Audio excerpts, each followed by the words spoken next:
It was a crime so monumental that the mind refuses to comprehend it. It did not begin with rifles, but with forms, not with screams, but with the soft sound of stamps on paper. While the world burned in epic battles, another war was being waged in the quiet corridors of government buildings, where men in suits and ties conceived an abomination. They did not call it slaughter, they called it the final solution. And to build it, they did not need monsters. They needed bureaucrats. The air in Wannsee in January 1942 was cold and pure. Snow covered the gardens of the villa by the lake, a scene of almost absolute tranquility. Inside, 15 men gathered around a polished wooden table. There was no foaming at the mouth, no fiery speeches. There were leather briefcases, agendas, and a protocol. The host, Hedrick, spoke with the clear, didactic voice of a director presenting quarterly results.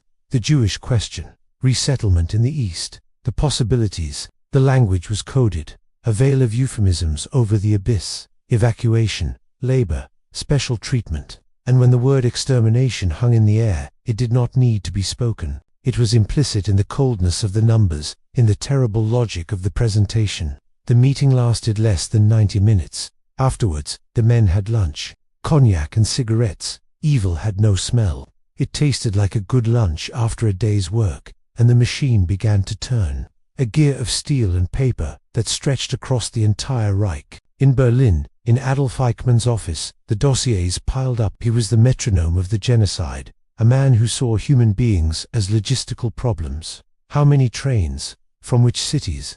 What is the capacity of each camp? His obsession was efficiency. Once, he was genuinely disturbed, not by the death, but by the waste. A transport of Greek Jews had been sent to Auschwitz in the winter, wearing only light clothing. Many died of hypothermia during the journey. The report that reached his desk did not lament the lives lost. It lamented the loss of clothes, of shoes, of hair that could not be shorn, of gold teeth that had not been extracted. It was a loss and damage report. Humanity had been erased from the equation. In the camps, the bureaucracy of horror reached its perverse zenith. Upon arriving at Auschwitz, after a journey in cattle cars that could last for days without water or food, the prisoners were greeted not by sadistic beasts, but by a functionary sitting behind a small desk, a clerk. He filled out a form. He assigned a number, and that number, tattooed on the arm, was the new identity of a man, a woman, a child. Everything was recorded.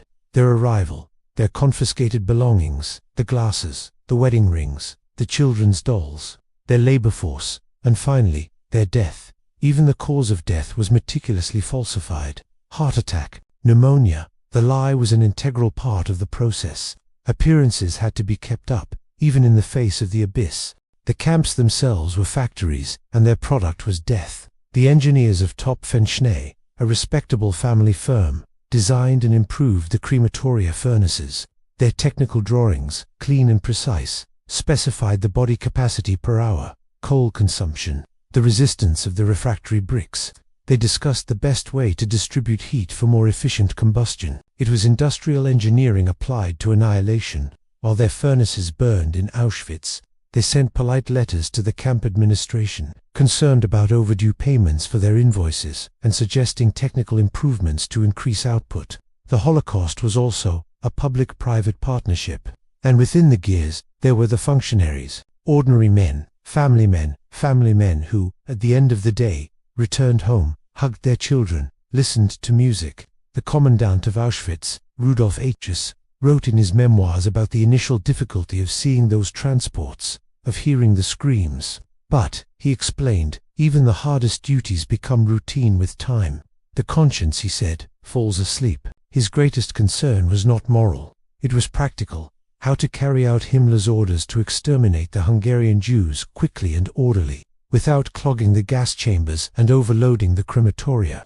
He prided himself on having found an efficient logistical solution. Evil was a management problem, but the machine, however perfect, had flaws. They were the flaws of humanity. One day in the Janowska concentration camp, an SS officer in charge of supervising a group of prisoners digging up and burning bodies to erase the traces of the pit massacre approached one of the men, a violinist who had miraculously survived until that point.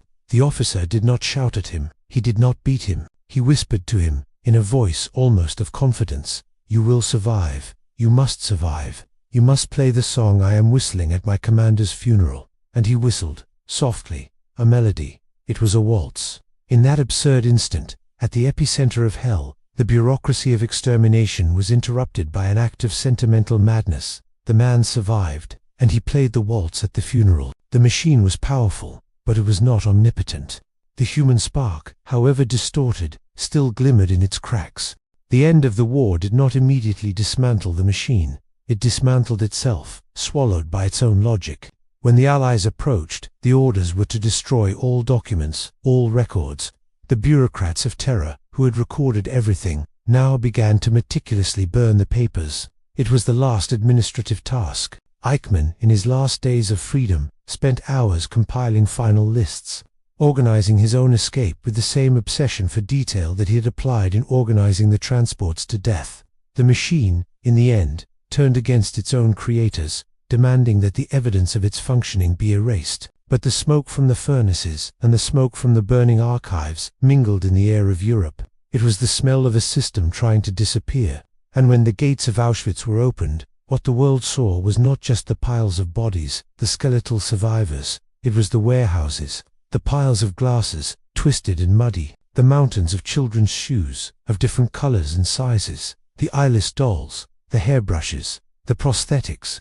It was the paperwork, millions of documents, meticulous, detailing the theft, the dehumanization, the industrial murder. The horror was not only in the death, it was in the inventory, the final proof that the greatest crime of modern history was not an outburst of primitive violence. It was a process, a system, a machine whose gears were made of paper, of duty fulfilled, of efficiency and obedience. And its most terrifying legacy is the question it leaves hanging in the silent air of history. How many other machines like this, dormant, wait only for the right order, the correct form, the wrong man behind the desk to start turning again? The silence that follows is the only answer.